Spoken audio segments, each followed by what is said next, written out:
নমস্কার, আমি ডক্টর শম্পা দাস। আজ কথা বলবো মুখে ঘা নিয়ে।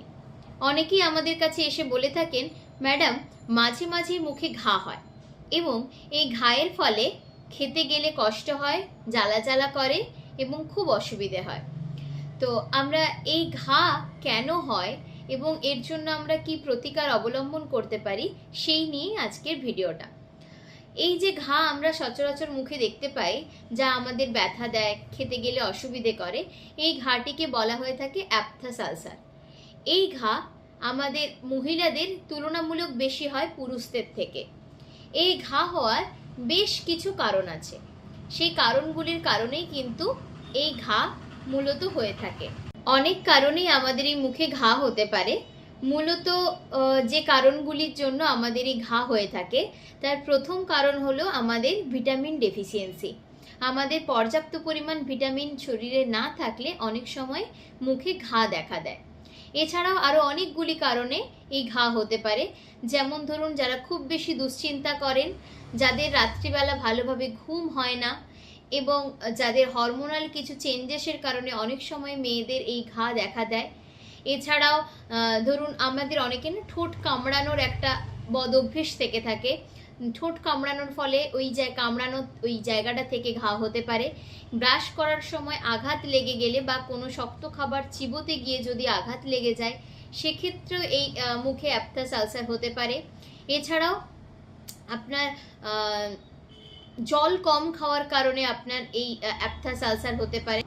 এছাড়াও অনেক সময় অনেকের অনেক কিছুতে এলার্জি থাকে, সে এলার্জির কারণে এবং কিছু ওষুধের সাইড এফেক্ট হিসেবেও কিন্তু আমাদের এই ঘা হয়ে থাকে। তো যার যে কারণে ঘা হয় সেটা নির্দিষ্ট আলাদা আলাদা কারণ থাকে। তো আমরা কিছু প্রতিকার এক্ষেত্রে অবলম্বন করতে পারি। কি কি সেই প্রতিকার, কি করলে আমরা এই ঘা থেকে মুক্তি পেতে পারি? প্রথমেই বলি, অ্যাপথাস আলসার কিন্তু একটা কিছুদিন পর অটোমেটিক সেরে যায়।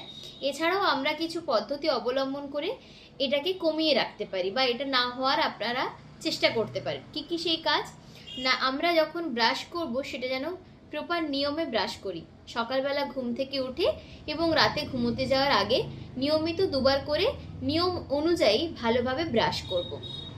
এছাড়া জিভ এবং ঠোঁট যাতে কোনোভাবে আঘাতপ্রাপ্ত না হয় তার জন্য খেয়াল রাখবো। মানে কোনো শক্ত খাবার বা ব্রাশের দ্বারা কোনোভাবে যেন আঘাতপ্রাপ্ত না হয়।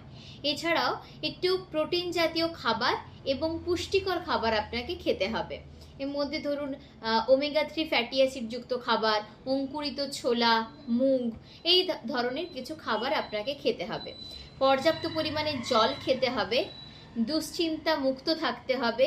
প্রতিদিন 6 থেকে 8 ঘন্টা নিয়মিত ঘুমোতে হবে এবং এর সাথে সাথে আপনাকে মাঝে মাঝে ক্লোরহেক্সিডিন যুক্ত মাউথওয়াশ অবশ্যই ব্যবহার করতে হবে। আমরা বলে থাকি নিয়মিত ক্লোরহেক্সিডিন যুক্ত মাউথওয়াশ ব্যবহার করতে। যদি নিয়মিত সেটা সম্ভব নাও হয়, অ্যাটলিস্ট আপনাদেরকে সপ্তাহে 3 থেকে 4 বার ক্লোরহেক্সিডিন যুক্ত মাউথওয়াশ ব্যবহার করতে পারেন। এছাড়াও আরেকটি জিনিস করতে পারেন, গরম জলে নুন দিয়ে কুলকুচি করতে পারেন। এতে মুখ পরিষ্কার থাকবে এবং আপনার এই সমস্ত ঘা হওয়া থেকে আপনি বিরত থাকবেন। এছাড়াও যদি দেখেন আপনার ঘা কমছে না বা আপনার ব্যথা কমছে না, তাহলে নিকটবর্তী ডেন্টিস্টের সাথে অবশ্যই যোগাযোগ করবেন। ভালো থাকুন, সুস্থ থাকুন। নমস্কার।